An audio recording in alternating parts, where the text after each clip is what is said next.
स्मृतिपुराणानाम् आलयं करुणालयं नमामि भगवत्पादं शङ्करं लोकशङ्करं शङ्करं शङ्कराचार्यं केशवं बादरायणं सूत्रभाष्यकृतौ वन्दे भगवन्तौ पुनः पुनः ईश्वरो गुरुरात्मेति मूर्तिभेदविभागिने व्योमवद्व्याप्तदेहाय दक्षिणामूर्तये नमः।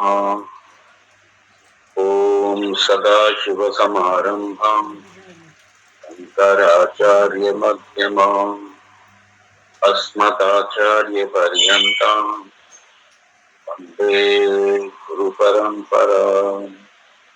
ॐ सहना भवतु सहनौ भुनक्तु सह वीर्यं कर्वावहै तेजस्विनावधीतमस्तु मा विद्विषावहै। ॐ शान्ति शान्ति शान्ति। अखण्डं सच्चिदानन्दम् अवाङ् मनसगोचरम् आत्मानम् अखिलाधारम् आश्रये अभीष्टसिद्धये।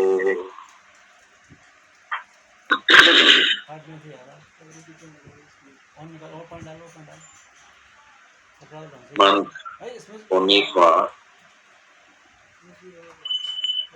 तम प्रधान विक्षेप शक्तिं शक्तिमत् तम प्रधान विक्षेप शक्तिमत् अज्ञानोपहितं चैतन्यात् आकाशः आकाशात् वायुः वायोरग्निः अग्नेरापः अद्यः पृथिवी च उत्पद्यते तस्मात् व एतस्मात् आत्मन आकाशः सम्भूतः इत्यादि श्रुतेः।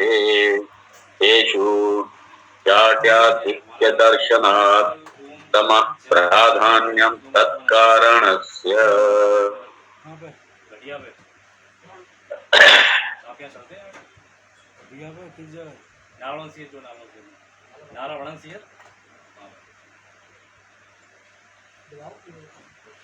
सृष्टि प्रकरण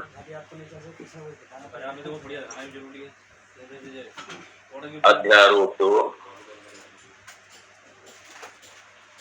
सृष्टि। सृष्टि भी क्या है, ये भी अध्यारोपित है। और यहाँ जो हम लोग कल देख रहे थे, आकाश की उत्पत्ति, वायु की उत्पत्ति, ये ध्यान रखना, ये जो अभी हम आकाश का जो अनुभव कर रहे हैं या वायु का अनुभव कर रहे हैं या पृथ्वी का या अग्नि का या जल का, ये स्थूल रूप में। लेकिन अभी जिस आकाश की उत्पत्ति की चर्चा हुई, यहाँ सूक्ष्म आकाश है, सूक्ष्म आकाश। और सूक्ष्म आकाश का ही आप लोगों ने देखा होगा ना तत्वबोध में। ये पहले सूक्ष्म भूतों की उत्पत्ति होकर के और फिर पंचीकरणम, और पंचीकरण के बाद में जाकर के ये स्थूल 5 ये भौतिक तत्वों की उत्पत्ति, और फिर उसके बाद में सारा जगत।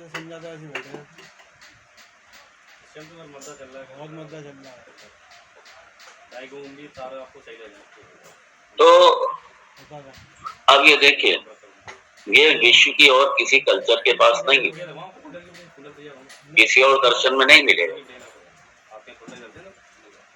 लेकिन वेदांत में है, सनातन धर्म में है,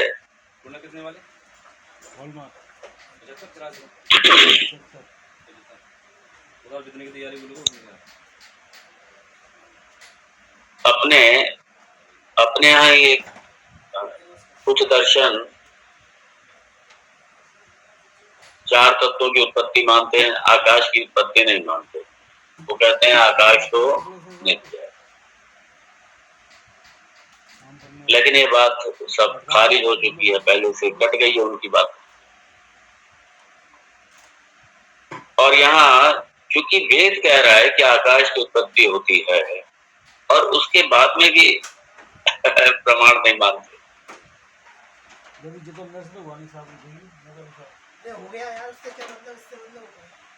साइंस प्रमाण नहीं है, मैंने पहले कहा साइंस से ना तो निगेट कर सकते हैं, ना बाधित कर सकते हैं, ना ही सिद्ध कर सकते हैं।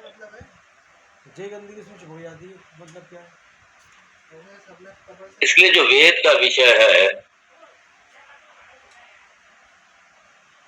इंद्रिय गोचर, चाहे वेद पूर्वी मान लीजिए स्वर्ग आदि की चर्चा करता है, तो क्या विज्ञान प्रूफ कर देगा कि स्वर्ग है, या विज्ञान डिस्प्रूव कर देगा कि स्वर्ग नहीं है? विज्ञान का विषय नहीं।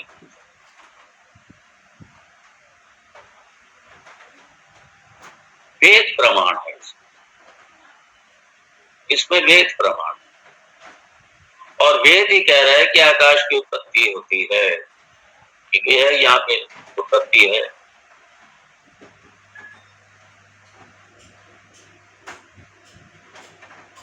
अब दूसरे प्रमाणों से ना तो सिद्ध किया जा सकता है, ना असिद्ध किया जा सकता है।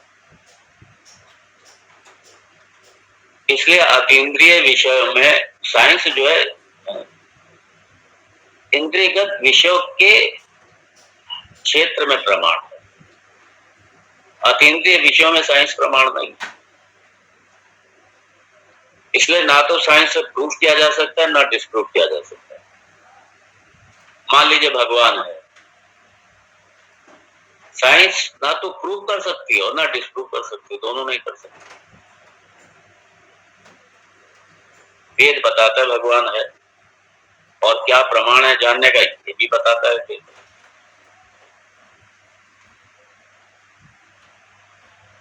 तो इसीलिए इसमें बड़ा स्पष्ट होना चाहिए कि जो भौतिक विषय है, भौतिक प्रपंच है, उसमें साइंस प्रमाण है। बाकी अतीन्द्रिय विषयों में साइंस प्रमाण नहीं। तो यहाँ कल हम लोग यही देख रहे थे,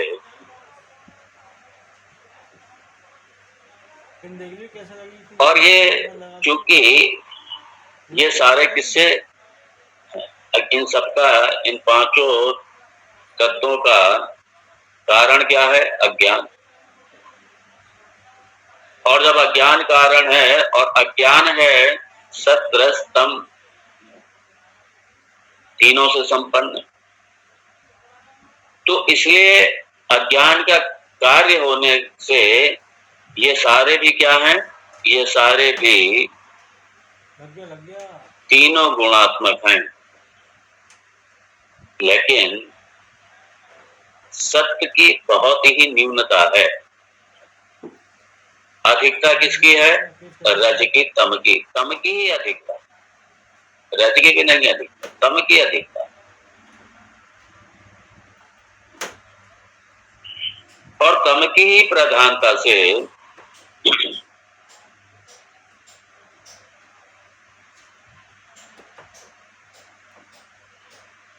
इन गुणों के, इसलिए ये जो रचनाएं, ये सारी जो रचनाएं होती है, सृष्टि की सारी रचनाएं, सारा त्रिगुणात्मक है, सारा त्रिगुणात्मक है। और किसी का आधिक्य होगा, किसी की न्यूनता होगी, और उसी अनुपात से सारे उत्पन्न होते हैं।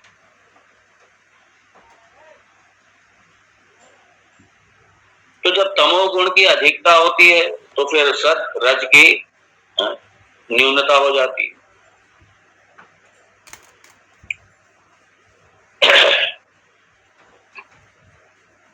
और यहाँ पे इसे लिखा तेषु जाड्याधिक्य दर्शनात् तमः प्राधान्यम तत्कारणस्य, तमः प्रधानम तत्कारणस्य।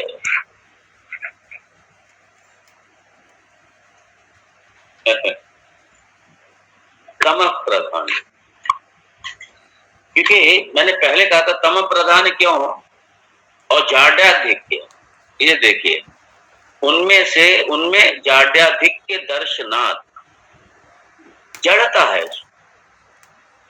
क्या जड़ता? क्योंकि कोई रिस्पॉन्ड नहीं करता, कोई रिस्पॉन्ड नहीं करता। सत की बहुत न्यूनता है, चित्त की न्यूनता है बिल्कुल,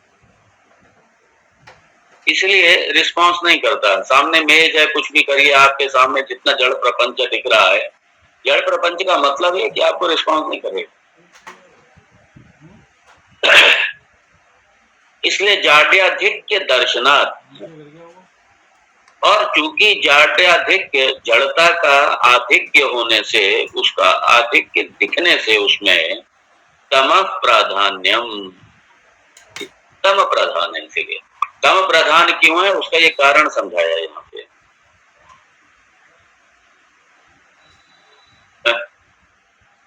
और ये पांचों तत्वों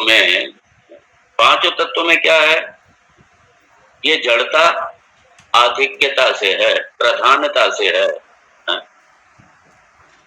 और ये स्वभाव है इनका स्वभाव है, जड़ता इनका स्वभाव है। और जड़ता जो है वो तमोगुण से ही संबंधित होती है। जड़ता तमोगुण से युक्त होती है, या तमोगुण में जड़ता का आधिक्य होता है।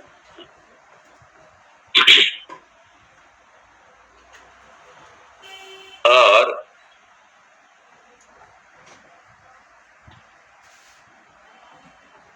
क्योंकि अज्ञान इसका कारण, अज्ञान इसका कारण, और अज्ञान भी तम प्रधान अज्ञान भी तम प्रधान। और हम लोग देख रहे थे जिस समय अज्ञान को परिभाषित कर रहे थे, आपको याद होगा उस समय कहा था जो सत्गुण है, ये जो नोइंग फैकल्टी है, जो जानने का विभाग है, उसकी तरफ संकेत करती है। रजगुण जो है ये कर्म की तरफ, कर्म प्रधानता की तरफ संकेत करती है।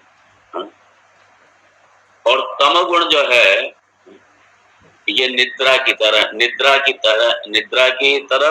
तंद्रा की तरफ, आलस की तरफ, तंद्रा की तरफ, निद्रा की तरफ, ये इसकी तरफ संकेत करती है। ये हम लोगों ने देखा था। और ये कैसा है? इसलिए तमस जड़ प्रधानम।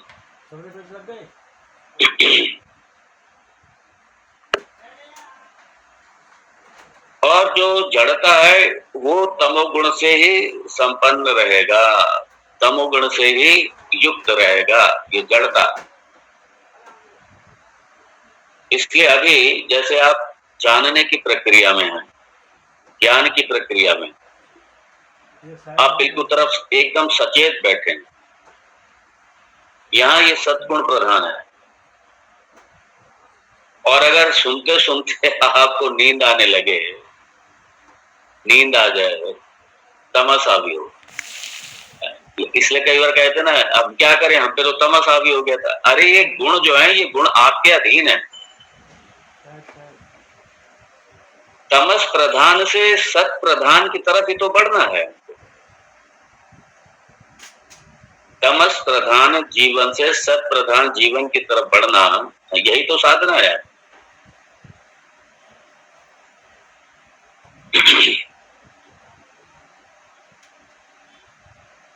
साधना यही है। मान लीजिए आलस आ रहा है, तंद्रा आ रही है, निद्रा आ रही है, और ये कब होता है मालूम है? ये मन का स्वभाव है। मन जो है ये अगर इसका विषय में बहुत इंटरेस्ट है तो आप बड़े जागरूक रहेंगे, सजग रहेंगे, एकाग्र रहेंगे। नींद अगर आती भी होगी तो उड़ जाएगी। और अगर मन की रुचि का विषय नहीं है और बैठे हैं जबरदस्ती, तो फिर आलस आएगा, निद्रा आएगा, एकाग्रता खत्म होगी। इसलिए साधना में आप मन को जबरदस्ती लगाए, यही मन को साधना। शुरू में ये करना पड़ता है, बाद में अभ्यास हो जाता है। जैसे अभी आप लोग की स्थिति अलग है। आप लोग निश्चित रूप से इंतजार करते होंगे कि कब 4 बजे, कब 4 बजे। यदि रुचि है तो और रुचि है इसलिए आप लोग बैठे भी हैं, इसलिए आप इंतजार भी करते हैं। और इसलिए जिनकी रुचि नहीं होती वो नहीं आते, बैठते नहीं। और रुचि नहीं है, जबरदस्ती बैठ भी जाए तो उसके बाद में क्या होगा? तंद्रा आएगी, आलस आएगी, निद्रा आएगी, मन एकाग्रता खत्म होगी और लेट जाएगी। तो ये मन का स्वभाव है, ये मन का।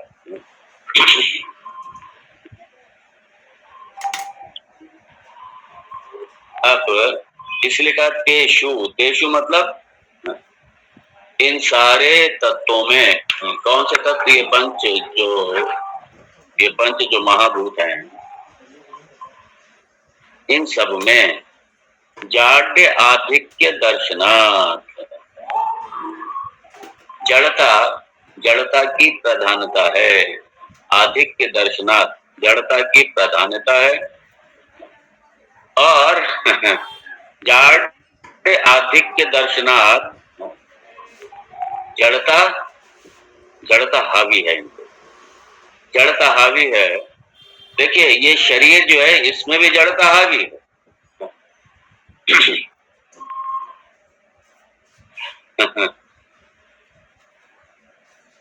इसमें भी जड़ता हावी है,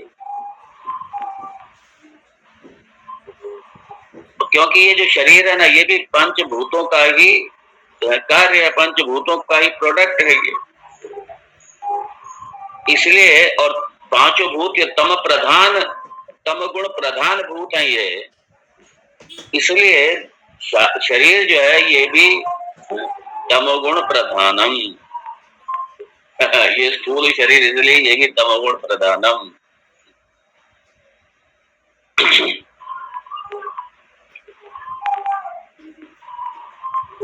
इसलिए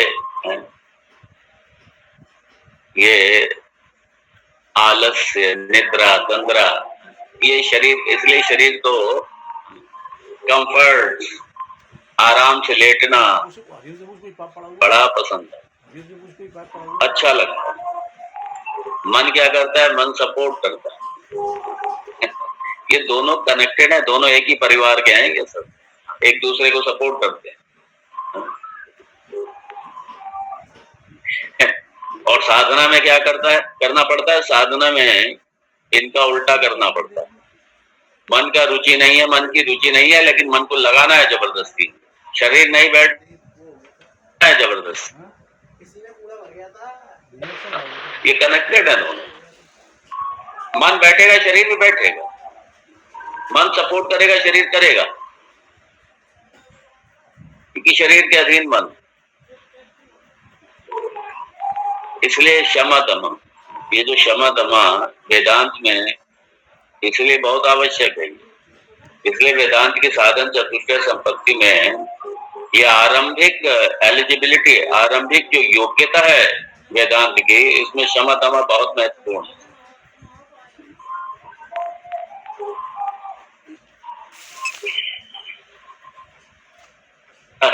इसलिए आलस्य जो है रिपु कहा गया, इसको दुश्मन कहा गया है साधना में। भगवत प्राप्ति के साधना में, इस वेदांत साधना में इस आलस को क्या कहा गया? रिपु कहा गया है। और आलस खाली रिपु वेदांत साधना में नहीं, अध्यात्म साधना में नहीं, लौकिक साधना में भी रिपु आई है, दुश्मन है। क्यों? क्योंकि शरीर इन 5 भौतिक तत्वों की ही उपज है, कार्य है, और चूंकि जड़ता उनका गुण है, इसलिए जड़ता शरीर का भी गुण है।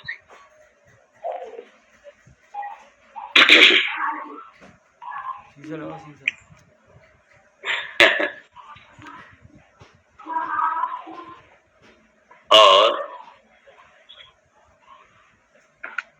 तत्कारणस्य प्रधानतमः प्राधान्यम तत्कारणस्य तदानीं सत्वरजस्तमांसि कारण गुण प्रक्रमेण तेषु आकाशादिषु उत्पद्यन्ते।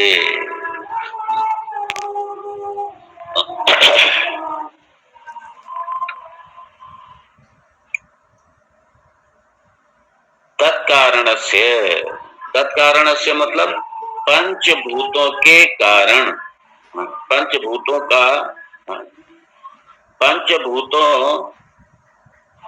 का कारण अज्ञान। तत्कारणस्य पंचभूत कारणस्य अज्ञानस्य, पंचभूत का कारण क्या है? अज्ञान। इसलिए अज्ञानस्य, अज्ञानस्य मतलब अज्ञान का तम प्राधान्यम, तम प्रधान है। अज्ञान क्या है? क्योंकि कारण पंचभूत तम प्रधान है, और क्योंकि इनका कारण अज्ञान, और अज्ञान भी क्या है? तम प्रधान है, इसलिए कारण के जो गुण हैं वो कार्य में परिलक्षित होते हैं। कारण के गुण कार्य में ही परिलक्षित होते हैं। जब अज्ञान कैसा है? तम प्रधान है, तो अज्ञान का जो कार्य है पंच महाभूत, ये भी क्या है? ये भी तम प्रधान है, ये भी तम प्रधान।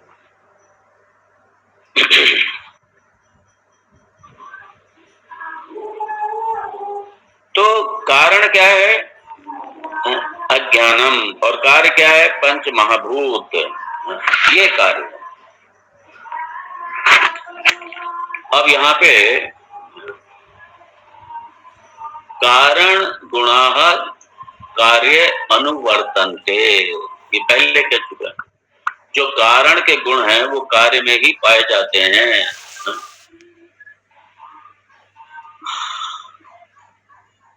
या ये कहें हम कि जो कार्य है वो अपने कारण से ही गुणों को लेता है। जैसे ये व्यवहार में भी आता है, माता पिता के लक्षण, माता पिता के गुण, माता पिता की विशेषताएं, ये ज्यादातर क्या होता है? बच्चे में भी जाती है, बच्चों में भी जाती है। कारण क्या है? पेरेंट्स कारण है, कार्य क्या है? बच्चे कार्य हैं। तो इसलिए पेरेंट्स जैसा करते हैं, इनका स्वभाव किसमें? बच्चे में भी चला जाता है। इसलिए कहा जाता है, इसीलिए हमारी संस्कृति में पेरेंट्स को बहुत ज्यादा अनुशासन में रहने का कहा गया, बहुत ज्यादा संस्कार, बहुत ज्यादा नियम, बहुत ज्यादा मर्यादा में रहने को इसीलिए कहा गया है। क्यों? क्योंकि उनके बच्चे निश्चित रूप से उन्हीं का ही अनुकरण करेंगे। इसलिए पेरेंट्स जो हैं, कई बार ये पेरेंट्स तो चाहते हैं कि हमारे बच्चे संस्कारित हों, ये करें वो करें। एक दिन अभी यहीं की बात है, सूरत की, ऐसे मैं घर में था, तो ऐसे मैंने बच्चे से बात चल रही थी, मैंने कहा कि मंदिर जाते हो क्या? तो बोला नहीं। तो फिर मैंने कहा कि हनुमान चालीसा आती है? बोला नहीं। कुछ मैंने ऐसे छोटी छोटी बात, गायत्री मंत्र आता है? बोला नहीं। तो उसके जो लड़के जो फादर थे वो सुन रहे थे, और सुन के उन्होंने डांटना शुरू कर, क्यों नहीं तुम्हें आती हनुमान चालीसा? क्यों नहीं सीखते हो तुम? क्यों नहीं तुम वो करते? क्यों नहीं गायत्री का पाठ करते? क्यों नहीं करते हो आरती? क्यों नहीं करते हो पूजा? तो मैंने धीरे से कहा, मैंने कहा ये बताइए आप करते हैं क्या? बोले हमारे पास तो समय नहीं है, हम तो कर नहीं पाते, इनके पास समय, ये कर सकते हैं। मैंने जब आप नहीं करते तो ये कहां से करेंगे? आप ही नहीं करते तो ये कहां से करेंगे? इसलिए इनको सिखाइए बाद में, पहले आप करना शुरू कीजिए। पहले आप कीजिए, फिर ये करेंगे देख करके आपको। आप ही नहीं करेंगे तो ये कहां से करेंगे? और आपने किया ही नहीं, आप, इसका मतलब आप भी मंदिर नहीं जाते। फिर वही पुराने दलील, हमारे पास तो समय नहीं है। ये सारी, ये क्या बताएं, कहना नहीं चाहिए। ये समय नहीं है, 24 घंटे में आधा घंटा नहीं निकाल सकते। आप 23.5 घंटे अपने व्यापार को दीजिए, अपने आप को दीजिए, सबको दीजिए, आप आधा घंटा नहीं निकाल सकते 24 घंटे में। फिर कर किसके लिए रहे हो भाई?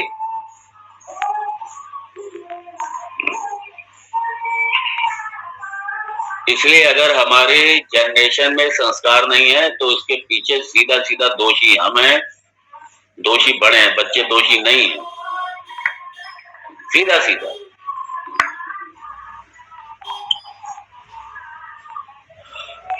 बच्चों को कभी हम अपने धर्म की शिक्षा नहीं देंगे, कभी अपनी संस्कृति, अपने उत्सव, अपनी परंपराएं, अपनी जो हमारी आध्यात्मिक धरोहर है, हमारी जो सांस्कृतिक धरोहर है, कभी उसकी जानकारी नहीं देंगे, क्योंकि हमें ही नहीं है, हम ही नहीं जानते। बस एक सूत्र, बस खाली कैरियर बनाओ, डिग्री लो और पैसा कमाओ और खाओ, और कुछ नहीं आता।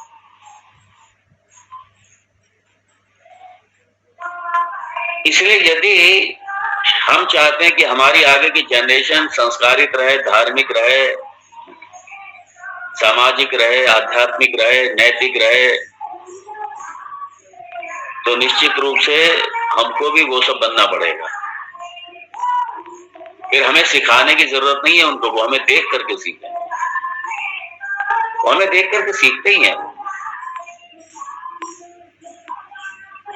क्यों? क्योंकि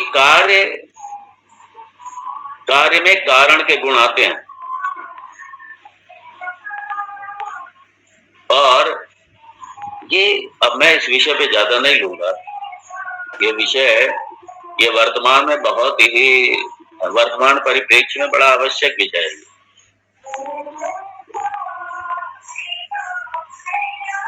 सफलता मतलब हम क्या समझ लेते हैं? बच्चा बस एक वन साइडेड, खाली उसका कैरियर बन गया, उसने बढ़िया डिग्री ली, बहुत अच्छा जॉब कर रहा है, 20 लाख महीना कमा रहा है, जो भी कमा रहा है XYZ, ज्यादा से ज्यादा, बस उन सबसे बड़ा बच्चा लायक निकल गया, बड़ा सफल हो गया। और अगर उसके अलावा कुछ दूसरा उसे आता ही नहीं है, अपने धर्म के बारे में जानता नहीं, देश के बारे में जानता नहीं, अपने इतिहास के बारे में जानता नहीं, अपनी उसको सेल्फ आइडेंटिटी का ही पता नहीं कि मेरा परिचय क्या है, अपनी सांस्कृतिक धरोहर, आध्यात्मिक धरोहर, सामाजिक धरोहर, धार्मिक धरोहर, किसी के बारे में उसे कुछ पता ही नहीं है। किस बात का सफलता है उसकी? धर्म ही उसके जीवन में नहीं है।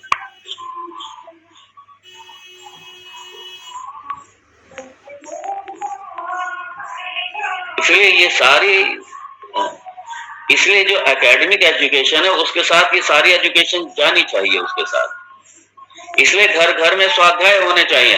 संस्कृति की मां शास्त्र है, शास्त्र का पारायण घर घर में होना चाहिए। आधा घंटा, पौन घंटा, 1 घंटा हर घर में निकलना चाहिए, सब घर में होना चाहिए। पूजा उपासना घर घर में होनी चाहिए। आधा घंटा नियम बनाए सब घर घर में।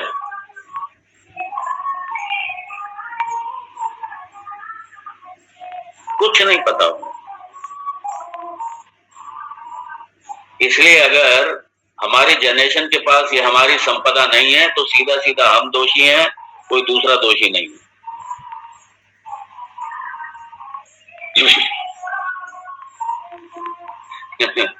इसलिए बड़े होकर सीधा एक पशुवत जीवन जीते हैं, सीधा बस खाली पैसा कमा लिया, बस हम समझते हैं सफल हो गए। अरे खूब पैसा कमाइए, लेकिन सिर्फ पैसे तक नहीं रहिए, अपने बाकी के जो क्षेत्र हैं जीवन के, सारे जीवन के क्षेत्र, जब जीवन के हर क्षेत्र मजबूत होगा तब जाकर के, ये इसलिए हॉलिस्टिक अप्रोच है, समग्रता का विकास, ये हॉलिस्टिक अप्रोच, यही हमारा स्वास्थ्य का और प्रगति का हमारा जो क्राइटेरिया है वो हॉलिस्टिक है, हमारा हॉलिस्टिक अप्रोच होना चाहिए।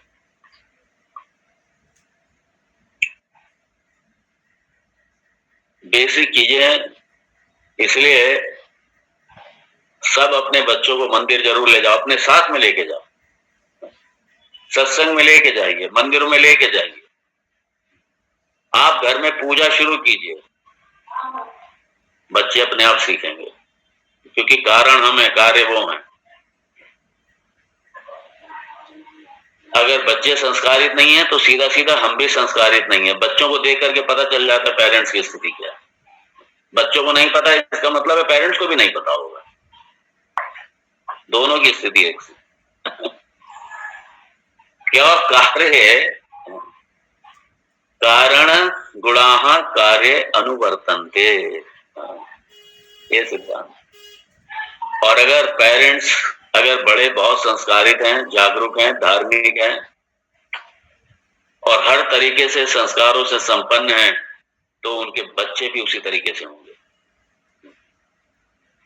अपवाद एक अलग हो सकता है, लेकिन ये सामान्य नियम यही है। हाँ, अपवाद तो ऐसे कई बार देखने को मिलते हैं, पेरेंट्स एक नंबर के नकार हैं, बच्चे बड़े लायक हैं, मतलब बड़े संस्कारित हैं। लायक का मतलब खाली पैसे से नहीं समझ लीजिए, खाली लायक पैसा है और अगर संस्कार नहीं है, उसके जीवन में धर्म नहीं है, एक नंबर का करप्ट है, उसका आचरण ही सही नहीं है, किस बात का? फिर वो तो पशु हो गया, फिर वो पशु से बदतर है, फिर तो वो तो सीधा सीधा असुर है। फिर अगर धर्म नहीं है तो असुर ही है। अधर्म अगर जीवन में है और पैसा खूब कमा लिया तो वो असुर ही कहा जाएगा उसको। असुरों के पास भी बड़ी संपत्ति होती है, बड़ा धन होता है, सब कुछ होता है, यौवन है, धन है, सब है, लेकिन धर्म नहीं है जीवन में, वो असुर ही है वो सारे। इसलिए जीवन में अगर करप्शन पूरी तरीके से, आचरण भ्रष्ट हो चुका है और धन खूब कमा रहा है, तो किस काम का धन है फिर वो पशुओं से बदतर है फिर तो। अरे वो दानव है सीधा सीधा।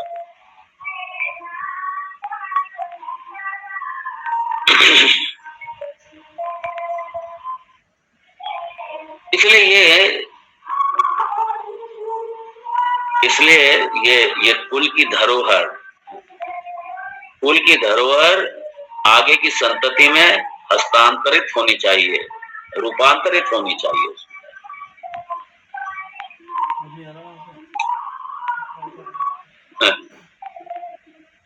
और इसीलिए ये जो पांचों तत्व हैं, ये कैसे हैं? तदानीम सत्य रजस तमांसी, ये तीनों में ही सत्य रज तम है। ये तीनों में ही किसमें? पांचों इन महाभूतों में,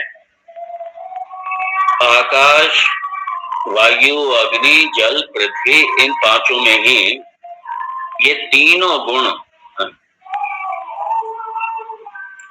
ये तीनों गुण हैं। और तदानीम मतलब जब वो उत्पन्न होते हैं, तदानीम जब वो उत्पन्न होते हैं, उसी समय इन पंचभूतों में ही सत्य रजस तमांसी, तीनों गुण। और ये कैसे है? कारण गुण प्रक्रमेण, क्रम से ही, ये क्रम से होता है। कारण गुण प्रक्रमेण तेषु आकाशादिषु उत्पद्यन्ते, जैसे ही उनकी उत्पत्ति होती है। अब आप देखिए, क्योंकि इनका कारण क्या है? अज्ञान।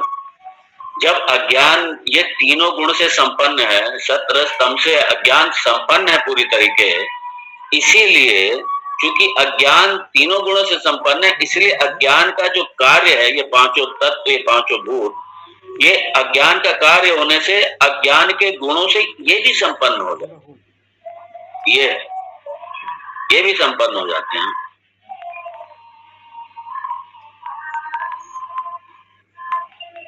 अब इसीलिए तीनों गुण उत्पन्न हो जाते हैं, उत्पद्यन्ते, तीनों गुण तेषु आकाशादिषु, उन तीनों में आकाश आदि जो पंच महातत्व हैं, पंच महाभूत हैं, उनमें ये तीनों गुण तीनों के तीनों उत्पन्न हो जाते हैं।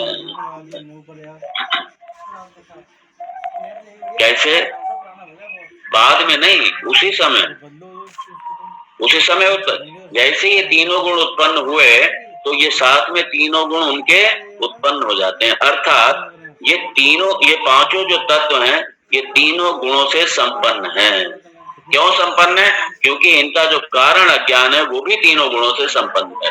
इसलिए कार्य होने से ये भी तीनों गुणों से संपन्न है। और ये जरूर ध्यान रखना, अभी ये स्थूल में परिवर्तित नहीं हुए, अभी चूंकि उत्पन्न हुए इसलिए सूक्ष्म रूप से हैं। ये जो अभी आप दिखाई दे रहे हैं ये नहीं,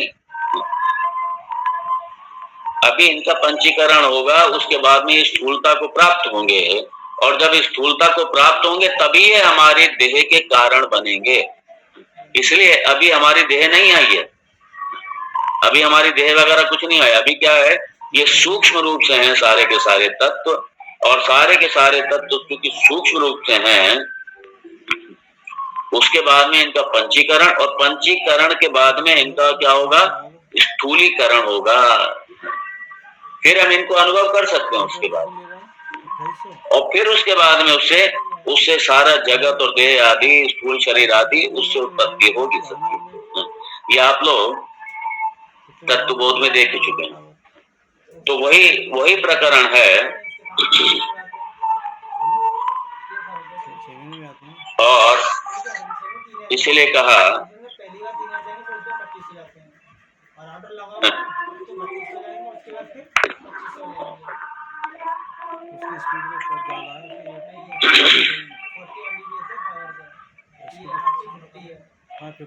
अब आगे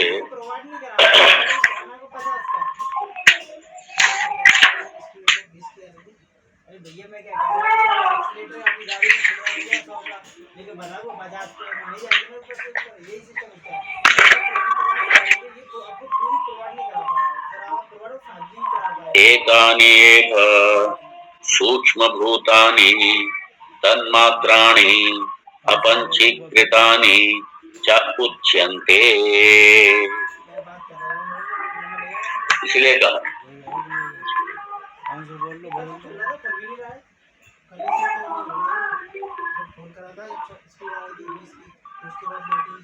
एक तो यहाँ बिल्कुल लाइट चली गई, लाइट ही नहीं, पावर नहीं है, अंधेरा हो गया इसलिए सेंटेंस को पढ़ने में भी दिक्कत आने लगी। एतानि एव सूक्ष्म भूतानि तन्मात्राणि अपंचीकृतानि च उच्यन्ते। हाँ, एतानि,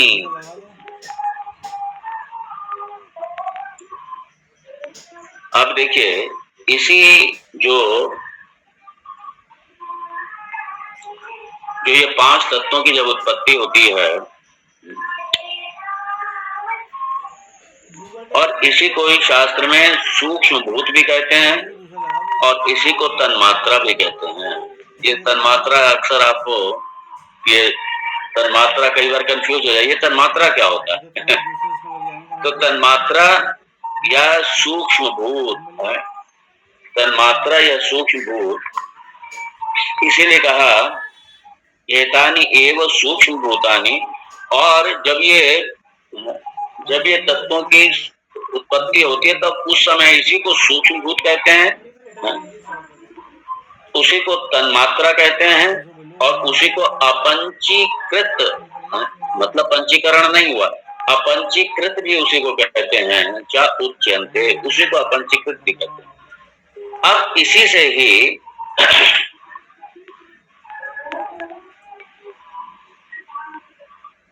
आप मान लीजिए आप अंग्रेजी में इसका ट्रांसलेशन करेंगे, तन्मात्रा का क्या ट्रांसलेशन होगा। इसलिए ये कई बार ये अंग्रेजी ट्रांसलेशन ये भी गड़बड़ हो जाता है, क्योंकि अंग्रेजी भाषा में वो कंसेप्ट ही नहीं है। जब कंसेप्ट नहीं है तो ट्रांसलेशन हो भी नहीं सकता अंग्रेजी में। इसलिए फिर उस शब्द के ट्रांसलेशन में जो शब्द के जो बिल्कुल निकटतम शब्द हैं वो ढूंढे जाते हैं। जैसे उदाहरण के लिए धर्म है, धर्म का अंग्रेजी में कोई ट्रांसलेशन ही नहीं है अंग्रेजी। ये जो रिलीजन है, रिलीजन धर्म का ट्रांसलेशन नहीं है। ये रिलीजन उनका कंसेप्ट अलग है, बिल्कुल धर्म का कंसेप्ट अलग है, रिलीजन का कंसेप्ट अलग है, इसलिए रिलीजन है ही नहीं। इसलिए धर्म का अंग्रेजी में कोई शब्द ढूंढेंगे तो प्रॉब्लम आ जाएगी, है ही नहीं, क्योंकि वो कंसेप्ट ही नहीं है। धर्म का कंसेप्ट सनातन धर्म में बिल्कुल अलग है, रिलीजन का कंसेप्ट सनातन वेस्ट में बिल्कुल अलग है, बिल्कुल। और धर्म का उर्दू में भी कुछ नहीं है। ये जो मजहब है, मजहब धर्म का नहीं है ट्रांसलेशन, ये मजहब का कंसेप्ट अलग है बिल्कुल। ऐसे ये तन मात्र सूक्ष्म भूत में तो ठीक है, सटल एलिमेंट्स, ये सही ट्रांसलेशन है ये ठीक है।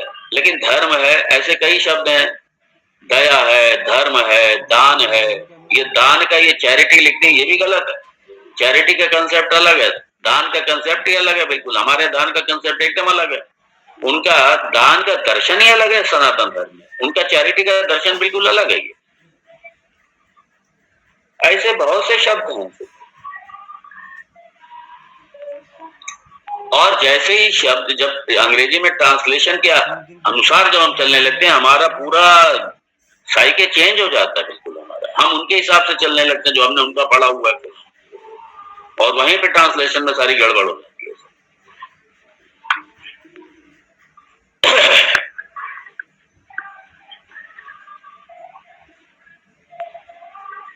तो ये तन्मात्रा सूक्ष्म भूत, तन्मात्रा सूक्ष्म भूत अपंचीकृत, अपंचीकृत, अभी पंचीकरण नहीं हुआ।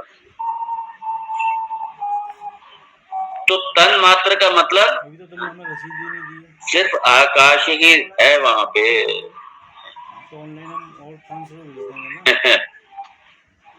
तन मात्र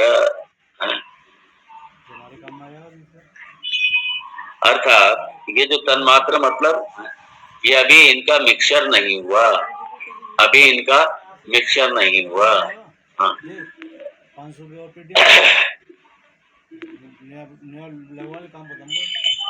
अपंचीकृत पंच महाभूतईकृतम, अपंचीकृत, अपंचीक मतलब पंचीकरण नहीं हुआ। पंचीकरण नहीं हुआ मतलब अभी स्थूलीकरण नहीं हुआ, अभी स्थूलीकरण नहीं हुआ। अब आप देखिए, एतेभ्यः सूक्ष्म शरीराणि स्थूल भूतानि च उत्पद्यन्ते। इन्हीं से ही, एतेभ्यः मतलब इन्हीं 5 तत्वों से ही। कौन से 5 तत्व? ये जो सूक्ष्म भूत हैं, तन्मात्र हैं या अपंचीकृत हैं, इन्हीं से ही सूक्ष्म शरीर की उत्पत्ति हुई। सूक्ष्म शरीर की, क्योंकि सूक्ष्म शरीर की उत्पत्ति तो सूक्ष्म तत्वों से होगी ना, और स्थूल शरीर की उत्पत्ति स्थूल तत्वों से होगी, ये सीधी सी बात है। तो सूक्ष्म शरीर की उत्पत्ति सूक्ष्म शरीर से होगी। अभी क्योंकि सूक्ष्म तत्व आ गए हैं, इसलिए शास्त्र यहाँ पे अपंचीकृत की ही बात करते हुए सूक्ष्म शरीर, क्योंकि सूक्ष्म शरीर इसी अपंचीकृत तत्वों का ही कार्य है, इसलिए सूक्ष्म शरीर की चर्चा पहले होगी। हाँ, और स्थूल शरीर की चर्चा बाद में होगी। कब होगी? जब स्थूल तत्वों का, अर्थात जब पंचीकरण हो जाएगा, 5 तत्वों का जब पंचीकरण हो जाएगा, स्थूल में जब परिवर्तित हो जाएंगे तत्व 5, उसके बाद में उसी से ही स्थूल शरीर की उत्पत्ति होगी, स्थूल जगत की उत्पत्ति होगी। ध्यान दीजिए। लगा रहे हो तो सब इसलिए कहा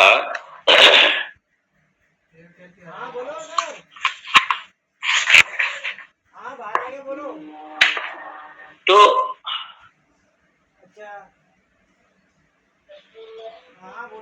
इसलिए जो अव्याकृत अज्ञान, अज्ञान भी कैसा है उस समय जब अभी सूक्ष्म भूत भी उनके स्थूल रूप से भी उनकी उत्पत्ति नहीं हुई है, सूक्ष्म रूप से अभी सूक्ष्म रूप से है वो, तो उनका जो कारण अज्ञान है वो भी सूक्ष्म रूप से है, इसलिए अव्याकृत अभी अभी व्यक्त नहीं हुआ, अव्याकृत है।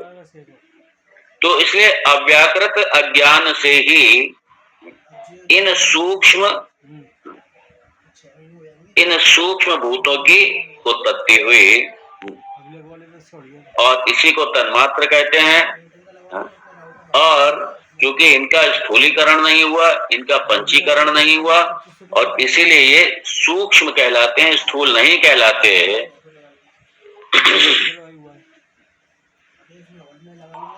और जब जैसे इनका पंचीकरण होगा, जैसे पंचीकृत होंगे ये, फिर उसके बाद में ये परस्पर मिश्रण से फिर स्थूलता को प्राप्त हो जाएंगे, और फिर ये क्या कहलाएंगे, फिर ये महाभूत कहलाएंगे,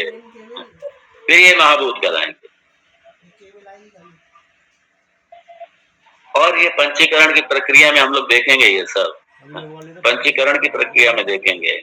लेकिन यहाँ पे चूंकि इस सूक्ष्म तत्वों की उत्पत्ति हुई है, इसलिए सूक्ष्म तत्वों का अब कार्य, सूक्ष्म शरीर, ये सूक्ष्म तत्वों का कार्य है। सूक्ष्म शरीर कैसे होता है और सूक्ष्म शरीर क्या है, अब यहाँ पे शास्त्रकार इसका वर्णन कर रहा है। आइए देखिए। सूक्ष्म शरीराणि सप्तदश अवयवानि लिंग शरीराणि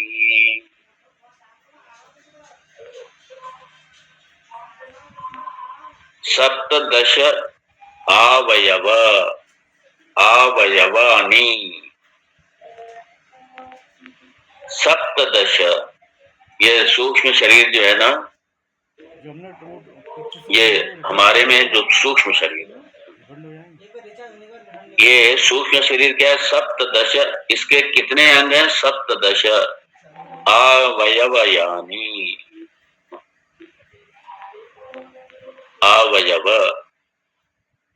अवयव कितने हैं, 17। कौन कौन से, 5 तो आपके प्राण हो गए, 5 कर्मेंद्रिय, 5 ज्ञानेंद्रिय, 5 कर्मेंद्रिया, 5 प्राण, और उसके बाद में बुद्धि और मन, ये 17। ये 17 जो तत्व हैं, ये मिला के कहलाता है सूक्ष्म शरीर। इसीलिए विज्ञान से ये चूंकि सूक्ष्म है, और सूक्ष्म जगत का विज्ञान से, अभी मन और आत्मा तो, परमात्मा तो छोड़ ही दीजिए। अभी आप पहली बात तो सूक्ष्म शरीर को ही विज्ञान नहीं पकड़ पाया अभी तक, बाकी छोड़िए। अभी मन क्या है, अभी विज्ञान नहीं पकड़ पाया, क्योंकि उसका विषय नहीं है। मन को, अभी तो मन को ही नहीं समझ पाया विज्ञान। ब्रेन को, और ब्रेन को मन मत समझ लेना, ब्रेन को मन ना समझ लेना।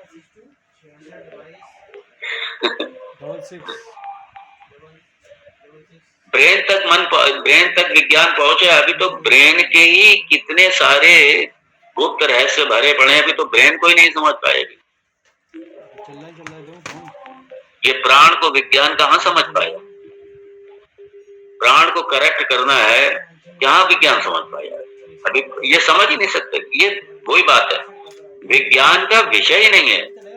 इसलिए ये जो दावा करते हैं विज्ञान से परमात्मा को जानना हो, विज्ञान से अंतिम तत्व तक विज्ञान पहुंच गया है, अरे कैसे पहुंच गया विज्ञान वहां पे? अभी तो ये जो हमारा जो सूक्ष्म शरीर है, अभी तो विज्ञान यहाँ तक ही नहीं पहुंचा।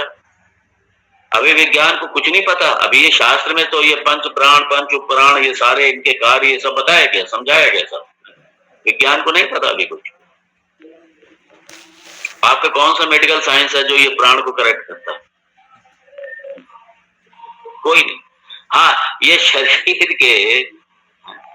शरीर के जो भौतिक जो स्थूल शरीर है, उसके जो अवयव हैं, ये उनको कुछ हद तक करेक्ट करता है, और अनुमान ये लगाता है कि यहाँ से प्राण जो है ये सही तरीके से जाएगा, बस इतना ही।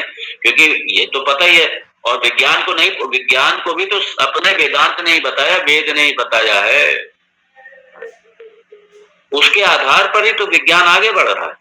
विज्ञान अगर आगे बढ़ रहा है, जो शोध कार्य हो रहे हैं, यही वेद के ही आधार पे तो बढ़ रहा है आगे, वेद के आधार पे आगे बढ़ रहा है।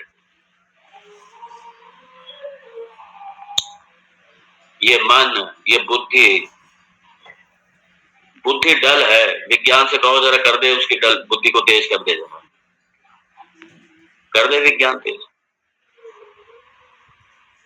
ब्रेन को थोड़ा एक्टिव कर सकता है, बुद्धि को थोड़ी एक्टिव कर देगा।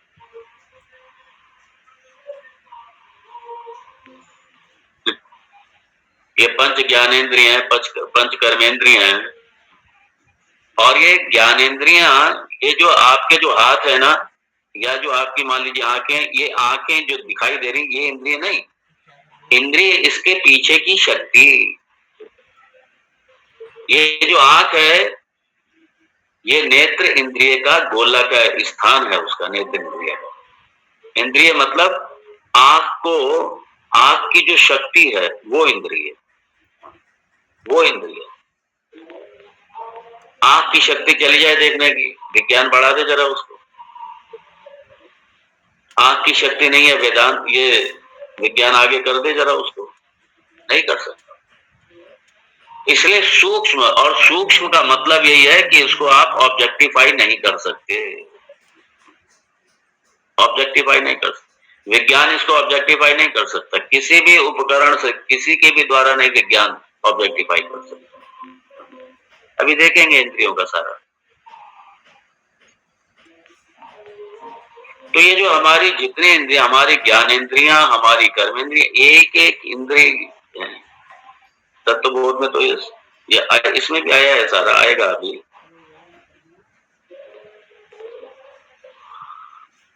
तो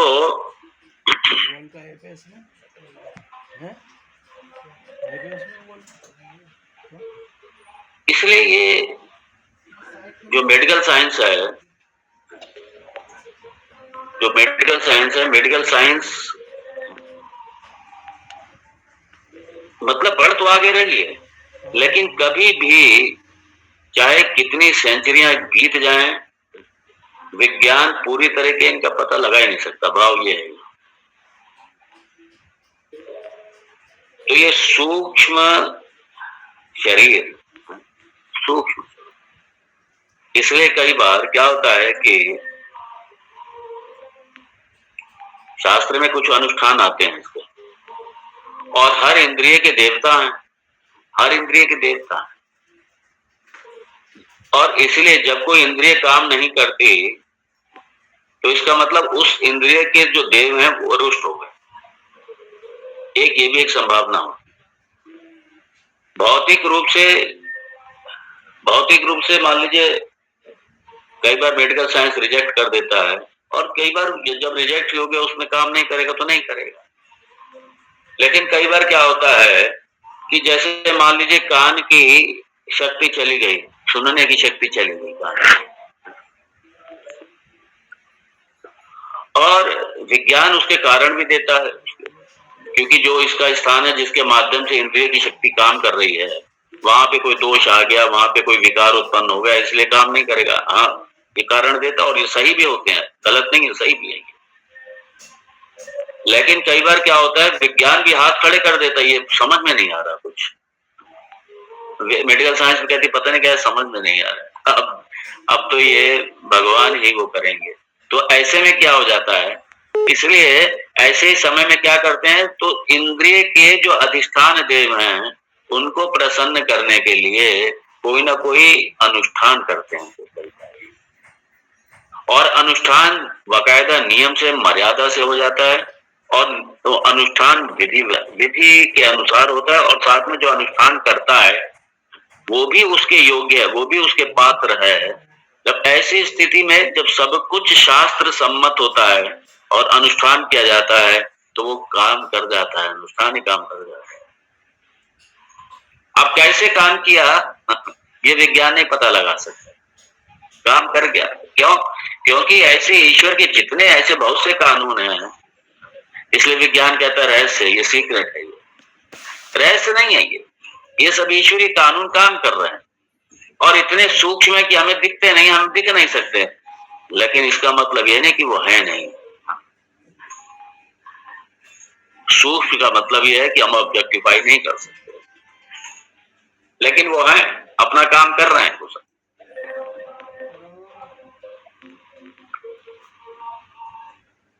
कई इसलिए ये रहस्य से भरा पड़ा है।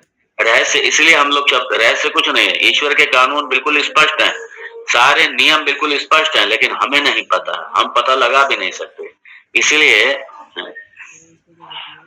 ऐसे उसमें विश्वास करना पड़ता, हम पता ही नहीं लगा सकते, लेकिन काम कर रहे हैं, काम कर रहे हैं सारे काम, और हम इनका अनुमान लगाते हैं, काम कर रहे हैं सब। गाड़ी को पहले गियर पे चलाइए, इसलिए इनको नॉन एग्जिस्टेंट नहीं कह सकते। दूसरा तीसरा चौथा गियर का नहीं होता। अब मान लीजिए अगर विज्ञान, यहाँ पे आते हैं, अगर विज्ञान अगर इन सूक्ष्म शरीर का पता नहीं लगा पा रहा, तो क्या हम ये कह देंगे कि ये सूक्ष्म शरीर है ही नहीं? और हम ये कह ही नहीं सकते सूक्ष्म शरीर है नहीं, क्योंकि हम सूक्ष्म शरीर के अनुभव करता है। हम अपने श्रवण शक्ति के द्वारा, इस घ्राण शक्ति के द्वारा, श्रवण शक्ति मतलब इंद्रिय, हम श्रवण इंद्रिय के द्वारा, श्रवण इंद्रिय के द्वारा, श्रवण शक्ति के द्वारा हम श्रवण कर रहे हैं। इसका मतलब है ये इंद्रियां हैं, ये सब मन है, मन के द्वारा हम सोच रहे हैं, मन के द्वारा समझ रहे हैं, इसलिए है मन, बुद्धि है, बुद्धि के द्वारा हम समझ रहे हैं सब। इसलिए सारे सूक्ष्म शरीर जो यहाँ पे कहा गया है सब है। क्यों? हम सब, विज्ञान प्रूव नहीं कर सकता कि यह है, और विज्ञान डिस्प्रूव भी नहीं कर सकता कि नहीं है, दोनों में नहीं कर सकता विज्ञान, लेकिन हमें विज्ञान की जरूरत भी नहीं, क्योंकि हम खुद साक्षात रूप से अनुभव कर रहे हैं सबका, इसलिए है ये सब।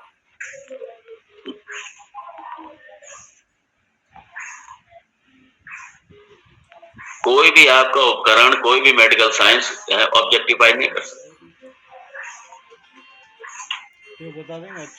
हाँ, वो भी एक अनुमान लगाता है, स्थूल शरीर के आधार पे अनुमान लगाता है। क्यों? विज्ञान सिर्फ स्थूल के रहस्यों का ही पता लगा सकती है, स्थूल तक बस, सूक्ष्म विज्ञान का काम ही नहीं।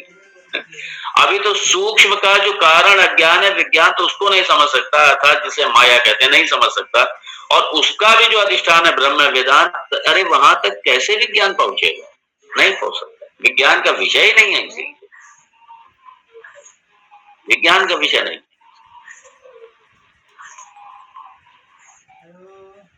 इसलिए हमारे सूक्ष्म शरीराणी, और किससे उत्पन्न होता है? इसी सूक्ष्म भूतों से, इसी तन्मात्रा से, इसी अपंचीकृत भूतों से ही ये सूक्ष्म शरीर की उत्पत्ति होती है। ये सूक्ष्म,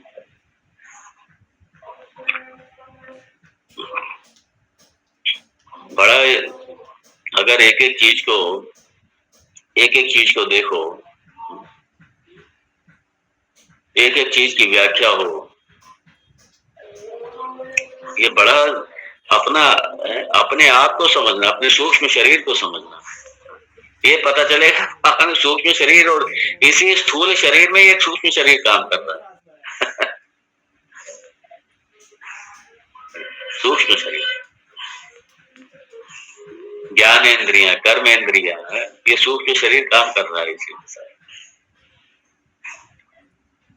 इसी ढांचे में। इसी स्थूल दिखने वाला इस ढांचे के अंदर सूक्ष्म शरीर भी काम कर रहा है, और उसी सूक्ष्म शरीर के माध्यम से ही हम सारा समझ रहे हैं, उसी सूक्ष्म शरीर के।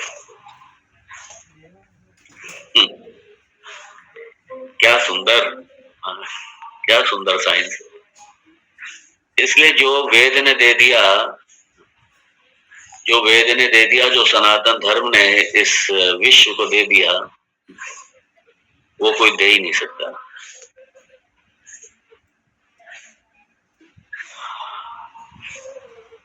सूक्ष्म शरीर और 17 इसके अवयव, 5 ज्ञानेंद्रिय, 5 कर्मेंद्रिय और 5 प्राण, मन और बुद्धि। यही आगे कहा है, आगे यही कहा गया है। तो ये 17 तत्व, ये सूक्ष्म शरीर, उसके बाद में अब इसके आगे कल देखेंगे आगे। ओम तत्सत्। ओम पूर्णमदः पूर्णमिदं पूर्णात् पूर्णमुदच्यते पूर्णस्य पूर्णमादाय पूर्णमेवावशिष्यते। ओम शांति शांति शांति। हरि ओम श्री गुरुभ्यो नमः। हरि ओम। शंकरं शंकराचार्यं केशवं बादरायणं सूत्र भाष्य कृतौ वंदे भगवन्तौ पुनः पुनः। ईश्वरो गुरुरात्मेति मूर्तिभेद विभागिने व्योमवद्व्याप्तदेहाय दक्षिणामूर्तये नमः। ओम शांति शांति शांति। ओम नमो नारायण।